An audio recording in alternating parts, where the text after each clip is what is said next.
I grew up in a big family. My father was a preacher. Having 13 brothers and sisters, we'd sing in the van and stuff like that. I've always loved the power of the voice. I feel like everybody has their own signature vocals. You know what I mean? When I'm on the mic, I do try to connect and really relate to people, and use my voice as an instrument. It's good to see you again, man. It's been a while, Here we are, fireplace and all. Got some homies in the back. Some Weird Music Podcast, baby. So Funk You started, I believe it was 10 years ago in Augusta. That's true? Yeah, 10 years ago. So the 10-year anniversary is coming in hot. Definitely, that's definitely a significant milestone for a band. Like, just, being consistent. Like, it's such like a accolade of consistency. When you think back, like, how did Funk You kind of develop?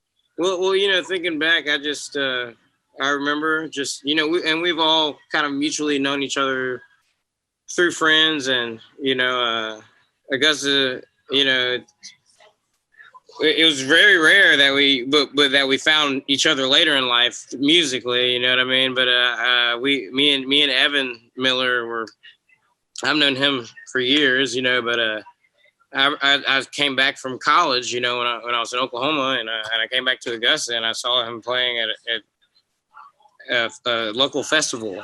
Years, and I was just like, whoa, man, he's, amazing. And fortunately, we networked and had a few jams, and I'd throw these get-togethers, just be mutual friends, having parties, and just hanging out. Had a few guitars hanging around the house, and we started jamming.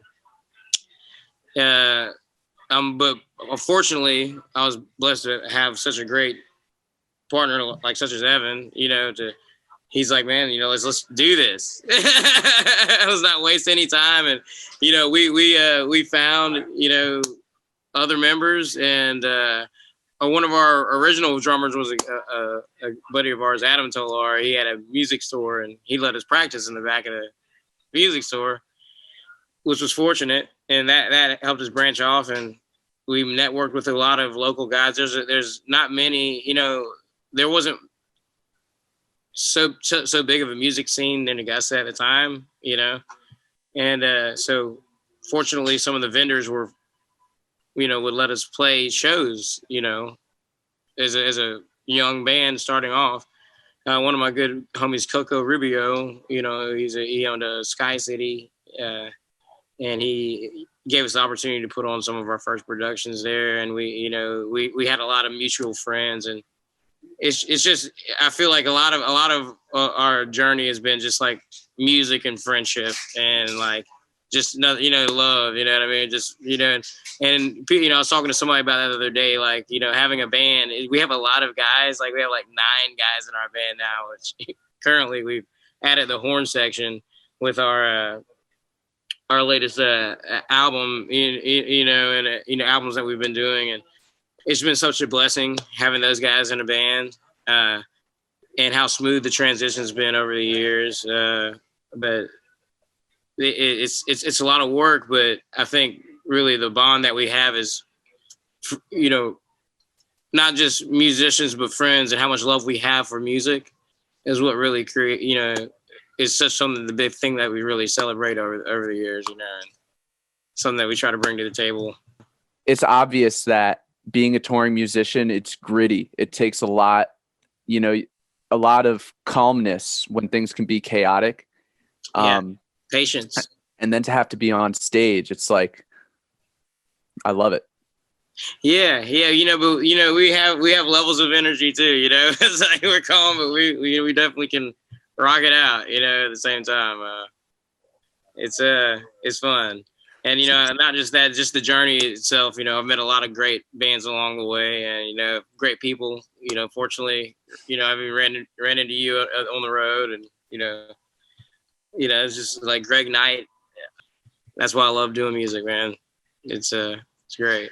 Alan was telling me, so you guys have your self-titled album, Funk You. You made this back in 2011, but you mentioned, you added like a horn section, and you've now remade this album. Yeah.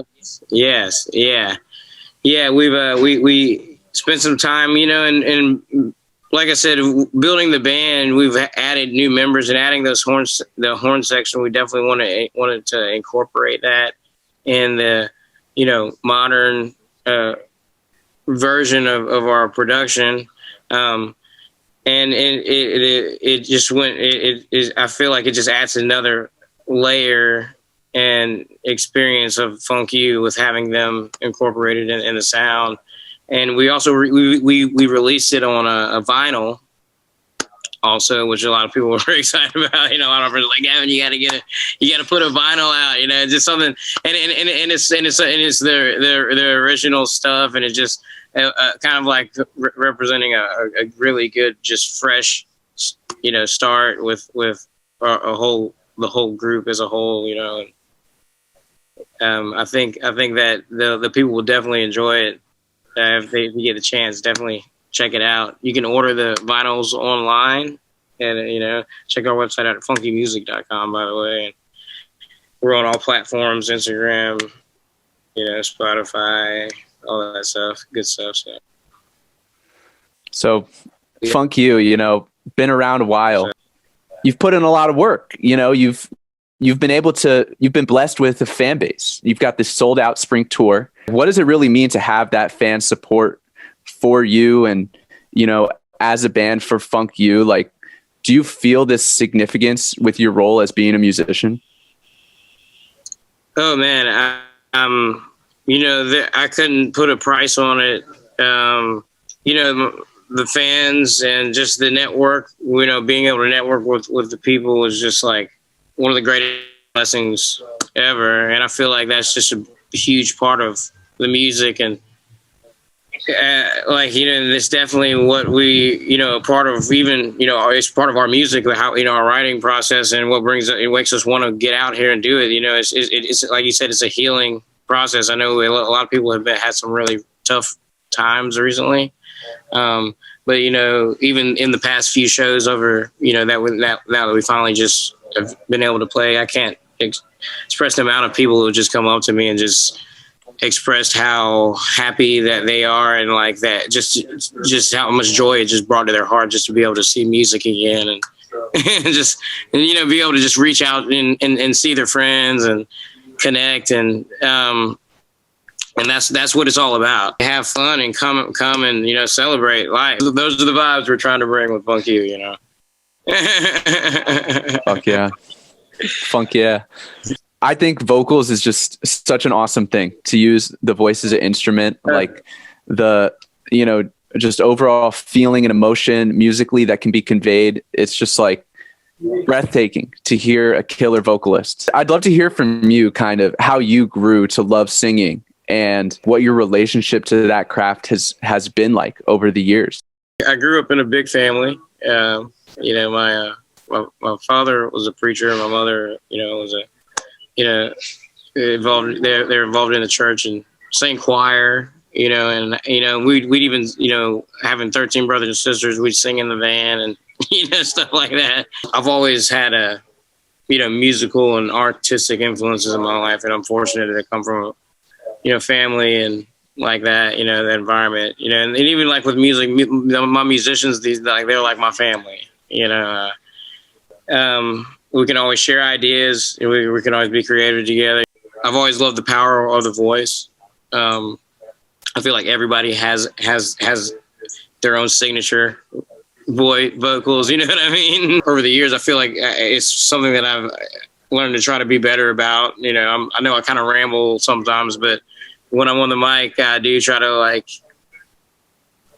connect and really relate to people, and use my voice as an instrument, and as something that can, like even the way, like one of my managers was telling me something, like the way that you convey things or just express your language to people is just so huge. When I sing on the microphone, I want people to feel that that's There's a lot of love coming from. Like I said, when we, later on, me and Evan and us, I had a lot of local musician friends that we played with around town, and we got the James Brown fam, out here. Sharon Jones. There's so many like great like musicians coming from like the Augusta scene, and just even in the South, in general. But a lot of great influences, and like a lot of people who have kind of pioneered us in the right direction. Fortunately being able to play in the circuit. From here to New Orleans to Colorado. It's all good times, man. I think that would be a good time to ask you about this new album you've got coming out in the fall. Yeah, we're definitely looking forward to releasing that. We've been working on a lot of new material during the COVID process. Our drummer Will Clark has a studio in Atlanta area, Lilburn, Prana Recording. We've been doing some tracking there. And it's been a really, we've always done a lot of our own producing, and we'll kind of like transfer it over to, a master or whatnot. But I love like that process, with the band. We kind of all have our time and, our say on our verses, and we, it's, but having that studio is just such a blessing. I think it's something that most bands should like really look, always try to like invest in their like recording processes, but having a drummer and members of your band that are just so like set up for things like that has definitely made it a lot more manageable. You save, and you can save a lot of money, but we definitely been working on some stuff. We've got a lot of new material coming out. The new horn section, they're a great addition to the writing process. Geoff Wood, our trumpet player / guitarist, he's multi-master as well. He's been, getting in the lab and writing a lot of new material with with all of us, and just adding some layers. You know what I mean? When I think of some of my favorite bands' discographies, like you can hear how the band's iterating through each project. Yeah. How would you say this next album, this next like iteration of Funk You is at all like similar or like maybe unique, like specifically from your other work? Well, I think even with a lot of our material, is usually pretty unique in the sense of just about like experiences, or just like our stories, down the road, like we're just, so every song that we usually write has some sort of like, connection to the story of Funk You, you know what I'm saying? Which is pretty cool. That's what, you can only, I feel like, I love, writing new music, but you can only write about your experiences or some of the experiences you have down the road, but, and that's why it's unique.